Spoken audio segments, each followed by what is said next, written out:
Hello friends, इस video में हम लोग समझने वाले हैं भूकंप क्या होता है, अर्थक्वेक। इस वीडियो में हम लोग भूकंप और अर्थक्वेक को अच्छे से समझेंगे। हम लोग जानेंगे कि कैसे आता है भूकंप, भूकंप की परिभाषा, उसका कारण एवं भूकंप से जुड़े हुए महत्वपूर्ण प्रश्न जो कि अलग अलग एग्जामों में पूछे जाते हैं। तो नमस्कार, मैं ऑनिक आपका स्वागत करता हूं हमारे यूट्यूब चैनल टारगेट विथ ऑनिक में। तो चलिए इस वीडियो भूकंप को हम लोग शुरू करते हैं। तो आइए भूकंप की सबसे पहले हम लोग डेफिनेशन, परिभाषा देख लेते हैं। तो पृथ्वी पर अनावश्यक रूप से अगर कोई कंपन उत्पन्न होता है तो उसे भूकंप कहते हैं। पृथ्वी पर अनावश्यक रूप से कोई कंपन उत्पन्न होता है उसे हम लोग भूकंप कहते हैं। अर्थात पृथ्वी की ऊपरी परिध जब कंपन के कारण हिलने लगती है तो हम लोग भूकंप कहते हैं उसे। अब पृथ्वी की जो ऊपरी परत है अर्थात जो भूकंप है उसका कारण क्या है, भूकंप किस लिए आता है, भूकंप का महत्वपूर्ण कारण। तो चलिए भूकंप के हम लोग कारण को देख लेते हैं पहले, और भूकंप के डेफिनेशन का आपको ध्यान रखना है। यह है हम लोग का पृथ्वी। पृथ्वी के कम से कम 100 किलोमीटर की गहराई पर, पृथ्वी की कम से कम 100 किलोमीटर की गहराई पर एक लिक्विडीय परत है। इस तरह से एक लिक्विडीय परत है जिसको लिक्विडीय परत या दुर्बल मंडल कहते हैं। यह लिक्विडीय परत कई प्लेटों में विभाजित है। हम लोग का ये पृथ्वी है, पृथ्वी की कम से कम 100 किलोमीटर की गहराई पर एक लिक्विडीय परत है जिसे दुर्बल मंडल कहते हैं। ये दुर्बल मंडल बहुत सारे प्लेटों में विभाजित है, बहुत सारे प्लेटों में विभाजित है, और ये प्लेट आपस में गति करते हैं। जैसे ये एक प्लेट है और ये एक प्लेट है जो कि पृथ्वी के नीचे लगभग 100 किलोमीटर की गहराई पर ये प्लेट स्थित है। कभी कभी ये प्लेट इस तरह से गति करते हैं, जैसे एक ऊपर जा रहा है एक नीचे आ रहा है, आपस से घसकने वाली, जिससे कि इस क्षेत्र में इनके टकराव से कंपन उत्पन्न हो सकता है।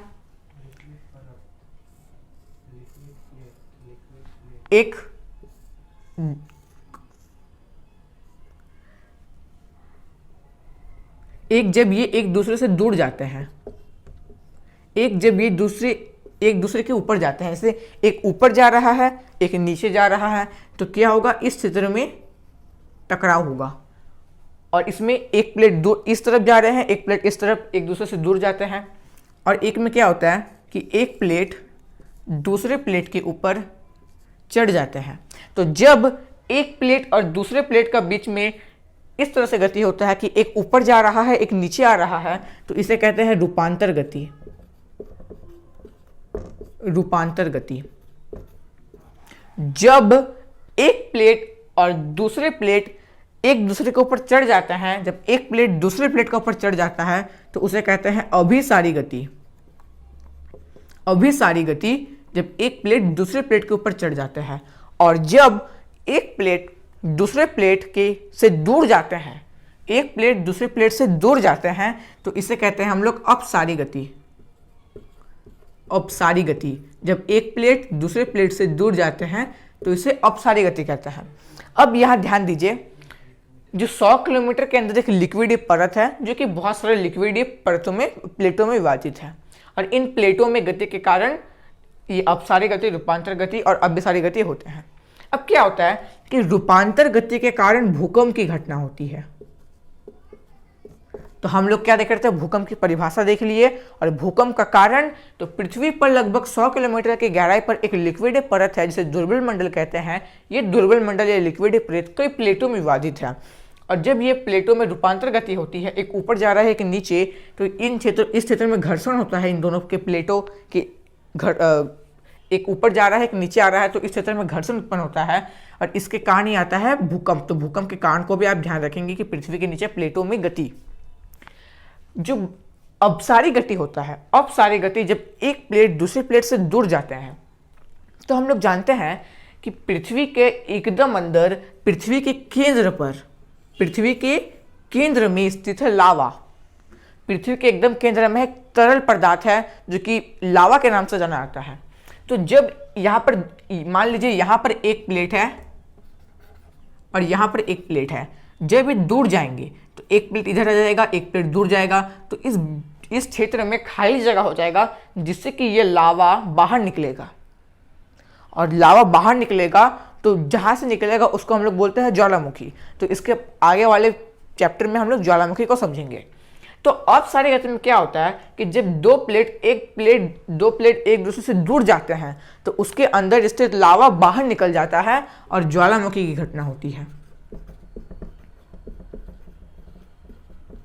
तो ज्वालामुखी की घटना कैसे होती है? अपसारी गति प्लेटों में अपसारी गति के कारण। अब जब अभिसारी गति होता है, एक प्लेट दूसरे प्लेट के ऊपर चढ़ जाते हैं तो विशाल पर्वत का निर्माण होता है। जिस प्रकार हिमालय, जब एक प्लेट दूसरे प्लेट के ऊपर चढ़ जाते हैं तो पर्वत का निर्माण तो होता है। अब पर्वत भी तीन प्रकार के होते हैं, एक होता है ज्वालामुखी पर्वत, एक होता है अपभ्रंश पर्वत, एक होता है मोड़दार पर्वत। तो जो मोड़दार पर्वत होते हैं उनका निर्माण होता है अभिसारी की गति के कारण। और जो हमारा हिमालय पर्वत, जो कि विश्व का सबसे ऊंचा पर्वत श्रृंखला है, वो भी एक प्रकार का मोड़दार पर्वत है, अतः उसका भी निर्माण अभिसारी गति के कारण हुआ है। अभिसारी गति में एक प्लेट दूसरे प्लेट के ऊपर चढ़ जाते हैं। तो इन प्लेटों की गति को और इसको आप ध्यान रख सकते हैं। इसके अलावा प्लेटों का जो गति होता है, प्लेटों में असंतुलन, प्लेटों में जो गति होता है मतलब प्लेटों का जो असंतुलन होता है उसको हम लोग टेक्टोनिज्म कहते हैं। टेक्टोनिज्म। और टेक्टोनिज्म का जो ये सिद्धांत है,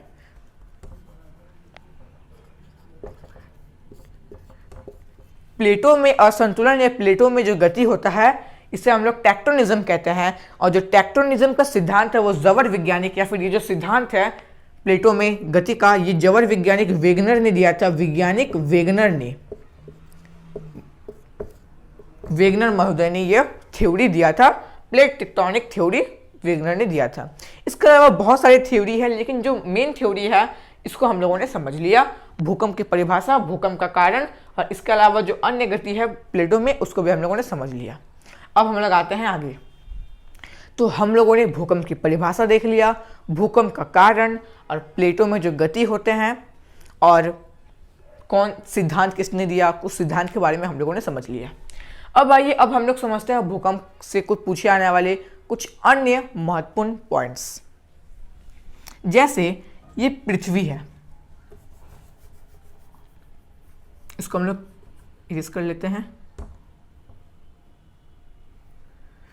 इस पृथ्वी के केंद्र की तरफ जिस क्षेत्र में भूकंप उत्पन्न होता है, जैसे ये पृथ्वी है, मान लीजिए यहां पर दो प्लेट का बीच हुआ रूपांतर गति, यहां पर दो प्लेटों के बीच रूपांतर गति हुआ, आपस में घर्षण किए वो लोग, और यहां पर भूकंप उत्पन्न हुआ। तो जिस क्षेत्र में भूकंप उत्पन्न होते हैं उसे हम लोग उद्गम केंद्र या मूल केंद्र कहते हैं। इंग्लिश में इसे फोकस कहते हैं। तो जिस क्षेत्र में भूकंप उत्पन्न होते हैं उसे उद्गम केंद्र या मूल केंद्र कहते हैं, और इसे इंग्लिश में फोकस कहते हैं। अब हम लोग जानते हैं कि भूकंप उत्पन्न होता है तो तरंग निकलती है वहां से। जब तरंग निकलती है या फिर जब भूकंप उत्पन्न होता है तो वह क्षेत्र जहां पर भूकंप पहली बार महसूस किया जाता है, यहां से भूकंप उत्पन्न हुआ, इसे उद्गम केंद्र या मूल केंद्र अर्थात फोकस कहेंगे। अब ये भूकंप पृथ्वी के ऊपर जहां पर पहली बार महसूस किया जाएगा उसे हम लोग अधिकेंद्र कहते हैं। अधिकेंद्र, इसको इंग्लिश में एपिसेंटर कहते हैं। एपिसेंटर, इसको आप ध्यान रखें कि जहां पर भूकंप उत्पन्न होगा उसे उद्गम केंद्र या मूल केंद्र फोकस, और जहां पर पहली बार भूकंप महसूस किया जाएगा उसे अधिकेंद्र या एपिसेंटर कहते हैं। यह बात हमेशा ध्यान रखिए कि उद्गम केंद्र के एकदम सीधे, जहां पर भूकंप उत्पन्न होगा उसके एकदम सीधे में पृथ्वी का जो सतह आएगा वहीं पर एपिसेंटर बनेगा। मतलब एपिसेंटर और उद्गम केंद्र के बीच में कोई कोण नहीं बनेगा, इसको आप ध्यान रखें। इसके अलावा भूकंप से पूछा जाने वाले कुछ अन्य महत्वपूर्ण पॉइंट, जैसे भूकंप का अध्ययन। भूकंप का अध्ययन, भूकंप का अध्ययन सिस्मोलॉजी कहलाता है। सिस्मोलॉजी,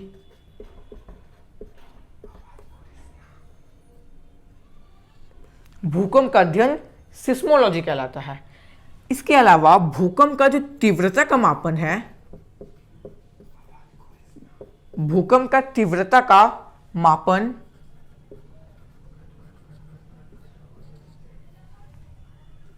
भूकंप का तीव्रता का मापन हम लोग सिस्मोग्राफ से करते हैं।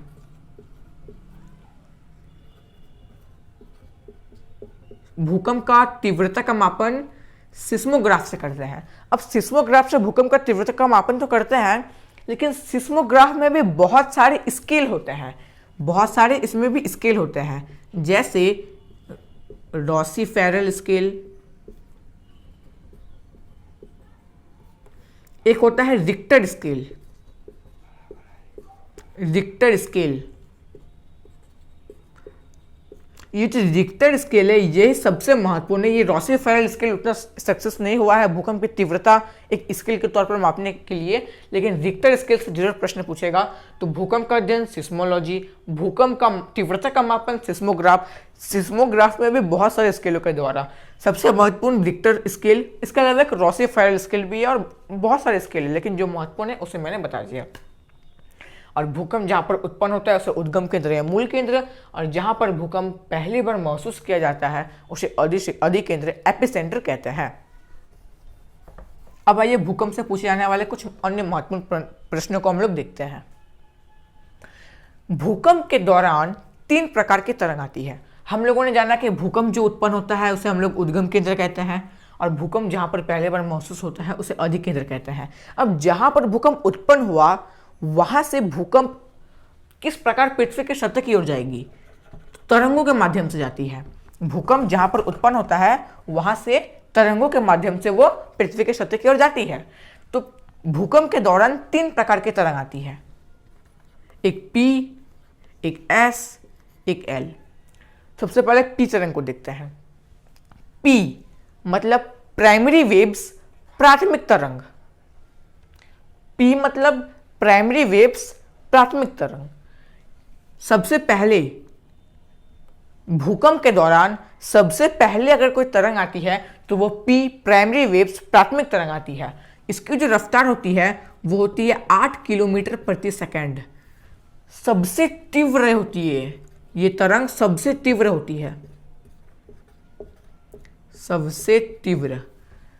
जबकि 8 किलोमीटर प्रति सेकंड सबसे तीव्र यह गुजरती है, तो ये बहुत तेजी से गुजर जाती है, इसलिए आसपास के क्षेत्रों को उतना ये प्रभाव नहीं देती है, तेजी से गुजर जाती है, इसलिए ये उतना विनाश नहीं करती है। P primary waves. और ये जो वेव्स है P सबसे तीव्र 8 किलोमीटर प्रति सेकंड से गुजरती है, और केवल ये पृथ्वी के केंद्र से ही गुजर सकती है। ये P मतलब पृथ्वी का ये केंद्र, पृथ्वी का केंद्र, ये जो मैंने बनाया सिर्फ यहीं से गुजर सकती है। ये इस तरफ नहीं जा सकती है, केवल पृथ्वी के केंद्र में ही ये P वेव्स जा सकती है। इसके अलावा सॉलिड मतलब ठोस और लिक्विड मतलब तरल, इन दोनों में ये इस वेव्स का प्रभाव है। मतलब अगर आप सॉलिड में हैं या फिर अगर आप लिक्विड में हैं तो दोनों में आपको इस वेव का प्रभाव दिखेगा। पानी में हो या आप जमीन में हो, आपको इस वेव का प्रभाव दिखेगा। अगला है S secondary waves. Secondary waves से क्या पूछता है? इसका जो रफ्तार है ये इससे कम है, लगभग 4 किलोमीटर प्रति सेकंड, 4 से 6 तक होता है। 4 किलोमीटर लगभग प्रति सेकंड इसका रफ्तार होता है। 4 किलोमीटर प्रति सेकंड की रफ्तार से एस सेकेंडरी वेव्स आती है। इसके अलावा सेकेंडरी वेव्स सॉलिड से तो गुजर सकती है लेकिन लिक्विड में नहीं गुजर सकती। मतलब अगर आप लिक्विड में हैं तो आपको इस वेव का उतना अधिक प्रभाव नहीं दिखेगा जितना कि P प्राइमरी वेव्स का दिखा जाता है। तो सेकेंडरी वेव्स 4 किलोमीटर प्रति सेकंड की रफ्तार से सॉलिड में गुजर सकती है लेकिन लिक्विड में नहीं। अगला है L लव वेव्स। L मतलब लव वेव्स। इसकी जो रफ्तार होती है वो बहुत धीमी, लगभग 1.5 से लेकर 3 किलोमीटर प्रति सेकंड, और सबसे धीमी होती है। अब आप ध्यान दीजिए कि जब तरंग बहुत धीरे धीरे जाएगी तो आसपास के क्षेत्रों में बहुत हलचल उत्पन्न कर देगी, बहुत कंपन करेगी, और अगर वो स्पीड से पार हो जाएगी तो उतना वो हलचल नहीं कर पाएगी। इसलिए P के कारण उतना विनाश नहीं होता है। लेकिन L जो तरंग है, L तरंग सबसे विनाशकारी तरंग है क्योंकि बहुत धीमी जाती है और आसपास के क्षेत्रों को बहुत हिला देती है। सबसे विनाशकारी तरंग कौन है? विनाशकारी। क्वेश्चन पूछेगा कि निम्नलिखित में से कौन सा तरंग सबसे विनाशकारी तरंग है, तो सिर्फ एल तरंग। एल तरंग सबसे विनाशकारी तरंग है। तो ये हम लोगों ने तरंग को लेके हम लोगों ने अच्छे से तरंग के ऊपर हम लोगों ने डिस्कस कर लिया। P primary waves, S secondary waves, L love waves. अब हम लोग कुछ आगे और चर्चा करते हैं। तो हम लोगों ने भूकंप की परिभाषा, भूकंप का कारण और अधिकेंद्र क्या होता है, उद्गम केंद्र, इसके अलावा भूकंप के दौरान जो तरंगे आती है, भूकंप से किसका मापन करते हैं, भूकंप का मापन कैसे करते हैं, भूकंप का अध्ययन क्या कहलाता है, उसको हम लोगों ने समझ लिया। इसके अलावा बहुत सारे ऐसे देश हैं जो भूकंप से काफ़ी प्रभावित देश हैं, जिनमें से एक का नाम आप लोगों ने सुना होगा, जापान। जापान जो है विश्व में सबसे ज़्यादा भूकंप से प्रभावित देश है। मतलब विश्व में सबसे ज़्यादा भूकंप अगर कहीं आता है तो वो जापान में आता है। जब हम लोग भूकंप को पढ़ रहे हैं तो जापान में सबसे अधिक जब भूकंप आता है तो उसका कारण भी हम लोग देख लेते हैं। तो ये जो जापान देश है, इस जापान देश के एक तरफ है एशियन प्लेट और दूसरी तरफ है प्रशांत महासागर का प्लेट।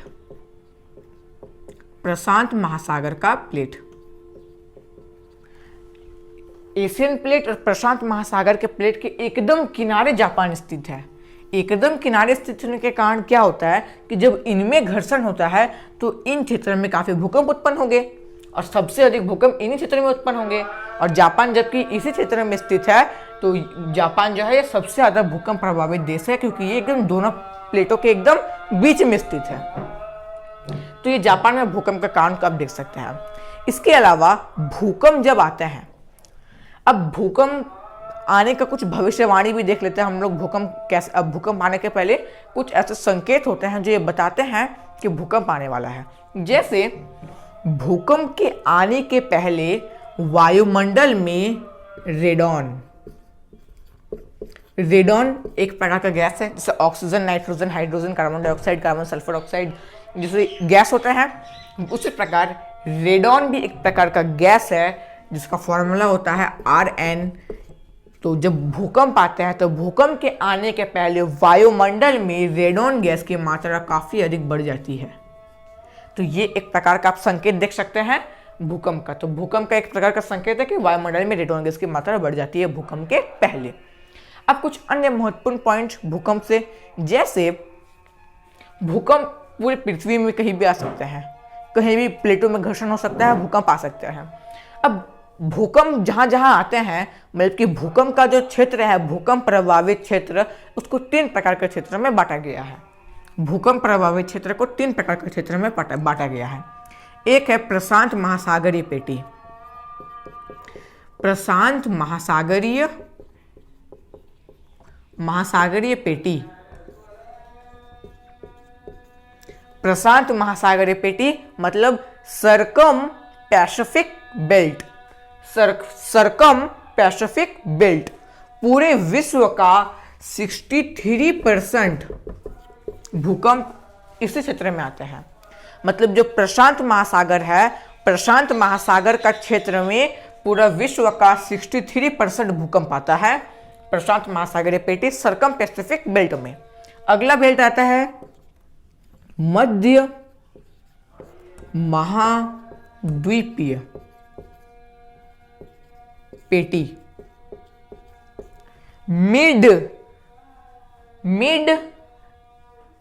मध्य महाद्वीपीय पेटी, मिड कॉन्टिनेंटल बेल्ट। पूरे विश्व का 21% भूकंप इसी क्षेत्र में आता है। इसके अलावा एक है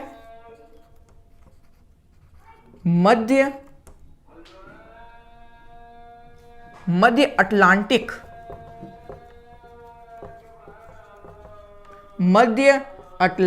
पेटी, मिड अटलांटिक बेल्ट।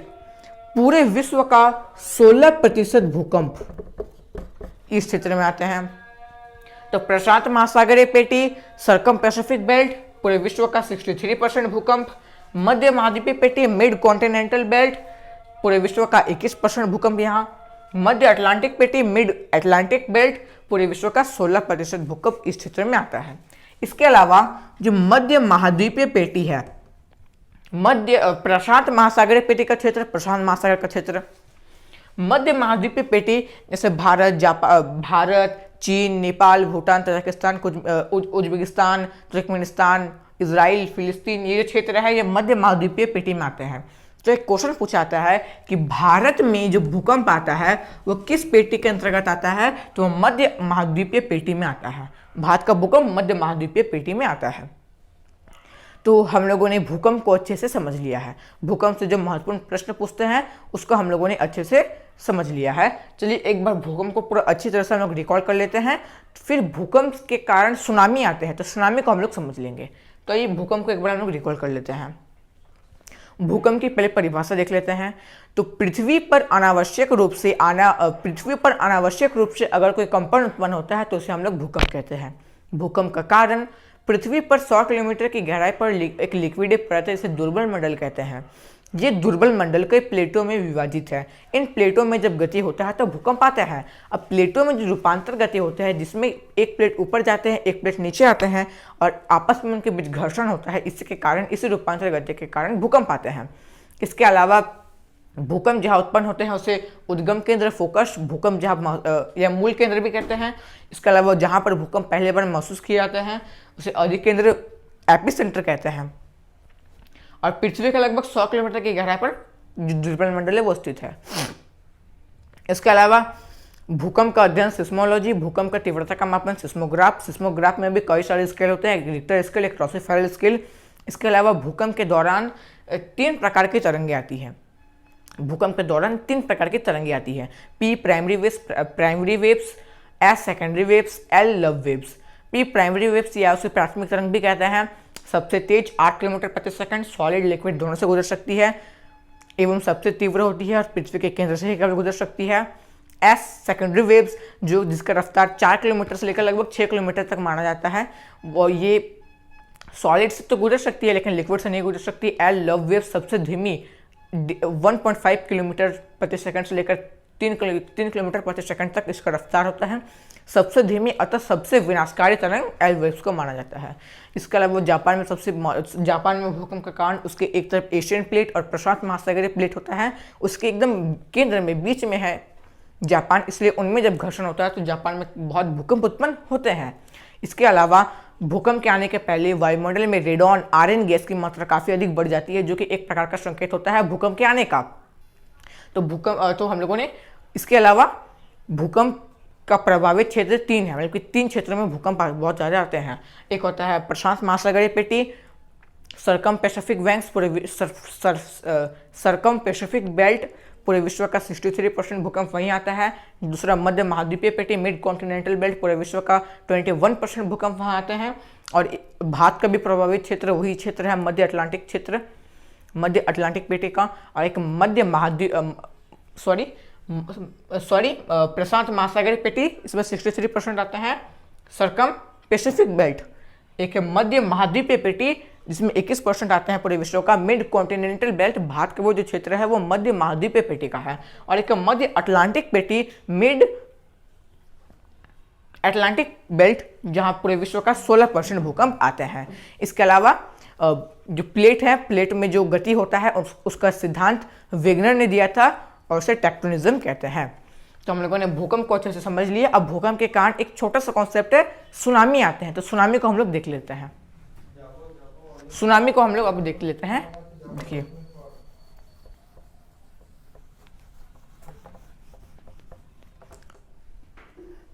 तो ये भूकंप के कारण सुनामी आता है। सुनामी से कुछ महत्वपूर्ण प्रश्न पूछे जाते हैं, तो उनको हम लोग देख लेते हैं।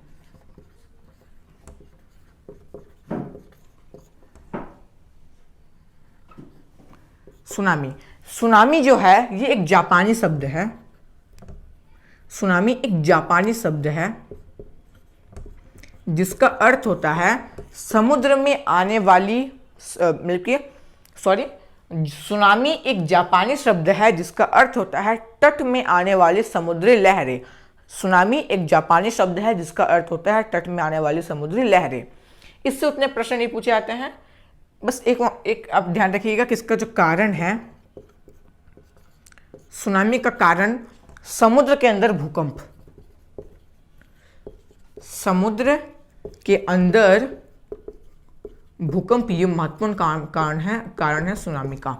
मतलब सुनामी एक जापानी शब्द है जिसका अर्थ है तट में आने वाली समुद्री लहरें। अब क्या होता है कि समुद्र के अंदर अगर भूकंप आते हैं तो समुद्र का जल काफी तेजी से उठता है और तट में जाके बहुत भयंकर तूफान मचा देता है, और उसे हम लोग सुनामी के नाम से जानते हैं। तो समुद्र के अंदर अगर भूकंप आएगा तो वो सुनामी का रूप धारण कर लेता है।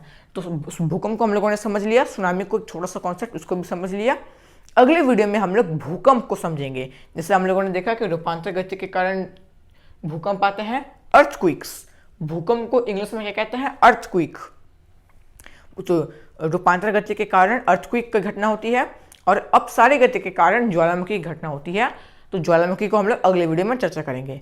तो अगले वीडियो का वेट करें। अगर ये वीडियो पसंद आया हो तो इस वीडियो को लाइक, हमारे चैनल को सब्सक्राइब, और इस वीडियो को ज़्यादा से ज़्यादा शेयर करें। और अगर मुझसे कोई गलती हो गई हो तो आप कमेंट में ज़रूर बताएं, मैं उसको रिप्लाई करूँगा। और तब तक के लिए धन्यवाद। अगले वीडियो का वेट करें। Thank you.